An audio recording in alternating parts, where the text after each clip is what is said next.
So my name's Michael, this is my recycled, eco-friendly shipping container house.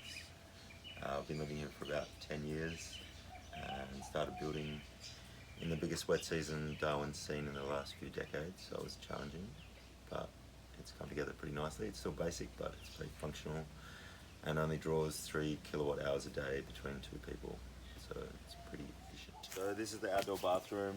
Again, this is plumbed into the grey water, so it all ends up on the banana circle. All recycled from the dump shop. There's a recycled electric hot water service, which isn't plugged into electricity, but it serves as storage for the solar hot water, which rotates from the roof down into this one. And then recently built a wood heater for the hot water service to top it up in the freezing cold dry seasons that we're having. Maybe not for long, but that operates by induction, inducting cold water into here, and there's a little fire inside and it heats up and then pushes the hot water into the storage area. So that's solar and wood heated, and as you can see there's plenty of little bits of timber around it. It takes a very small amount of fuel to get it going, so it's a fairly efficient way to heat water, and it only heats water as needed, so you can just fire it up for a couple of showers and then it's not functional for the rest of the time. So it's not using, like these normally draw about 3,000 watts I think, and they take a lot of power to keep them hot all the time, and they're not used very often, so it's sort of an as needed system that tops up the solar as well.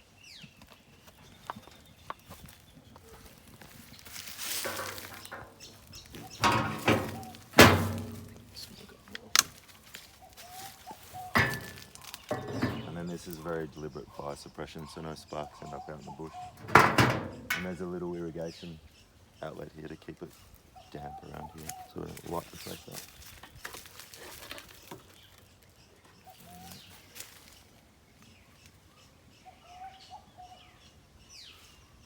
So this is a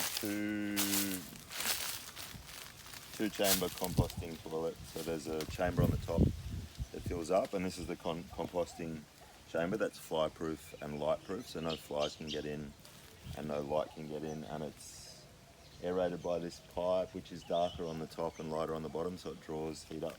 And there's a little solar panel with a little computer fan in there that's just directly wired to the panel, so when the sun shines the fan works, just to get a bit more aeration and move a little bit of the air inside the chamber around.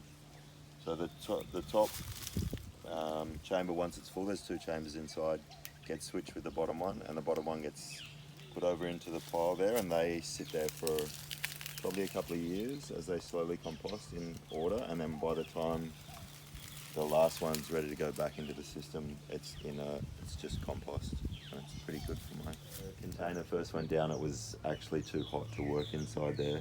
I'd have to go in and do a bit of stuff and then run out because it was so hot. But I've put insulation in underneath the second roof, so this is just a really simple bent corrugated iron roof. The corrugated iron is recycled. All of the steel in it's recycled except for that middle purlin, which I couldn't get second hand. So there's really thick wool and silver paper insulation in underneath there, and then that vent is to let the hot air out throughout the day. And it's really effective. The whole structure is shaded. The eaves are about 800mm either side, so the whole structure is shaded most of the day.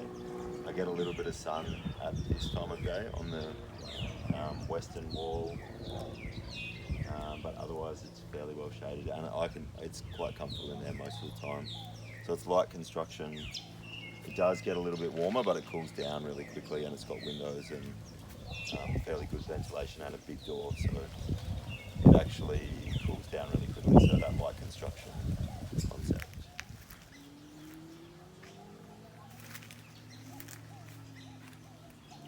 So it's recycled vegetable oil to run the vehicle. I do it with a mate of mine, Colin, And we collect the oil from a couple of fish and chip shops around town, store it in these IBCs, the big 1,000 litre cube containers, for at least 6 months to let it all settle, and then pump the lighter oil off the top up into this 200 litre header tank. And these are 10 and 1 micron socks that filter the oil. It's actually pretty clean because it's been sitting in those containers. And then it goes down into this one, or through the socks, and is collected in this vessel, and then gets pumped either to storage or into other small storage containers, or straight in the car. So that, once it's been through there, is ready to go into the vehicle. And the vehicle's been modified with heaters to heat the oil to 80 degrees so that the viscosity is the same as diesel, and it can just run as normal diesel. So the first diesel engine was run on peanut oil because diesel was not, fossil fuel wasn't invented, and they made an engine to run on a fuel which was peanut oil, which is combustible when it's under pressure. So diesels in some ways were the original vegetable machines. This is the other end of the process. So we filter the oil. We're not making biodiesel, we're making waste vegetable oil, which is sort of a different, well, it is a different thing. So biodiesel you can run in a normal diesel, pretty much any diesel, because it's had the lipids taken out of it and some methanol added, and it's thin enough to run in a direct or indirect injection diesel. But this is being set up for biodiesel, so it's got heaters on the lines here and a heater inside the filter and some other heaters further down in the chain, and a little heater on the tank, so that the oil needs to get to 80 degrees. And I've got a thermostat on the injection pump so I can see when it's at 80 degrees to switch it over. So there's 2 tanks. I started on diesel, so I use a little bit of diesel to get started, and then once the engine's at operating temperature, I switch it over to biodiesel, or to waste vegetable oil, sorry, and then run that as long as I need to, and then just at the end switch it back to diesel and shut it down on diesel so it's ready to start up again on diesel.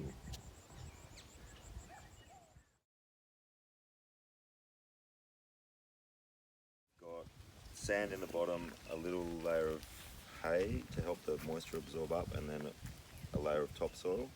So they're really efficient. This only has one little sprinkler in it. It comes on for a few minutes a day, but the water filters down and then wicks up from the bottom of the containers and provides a really ideal soil moisture content for growing food. So they're really water efficient, and you can grow a lot of things in here. Like this tomato actually got through the wet season, which is rare in Darwin because there's no nematodes, no harmful soil bacteria. You can choose the soil that you have in the wicking beds, which you can't really do if you put the plants in the ground.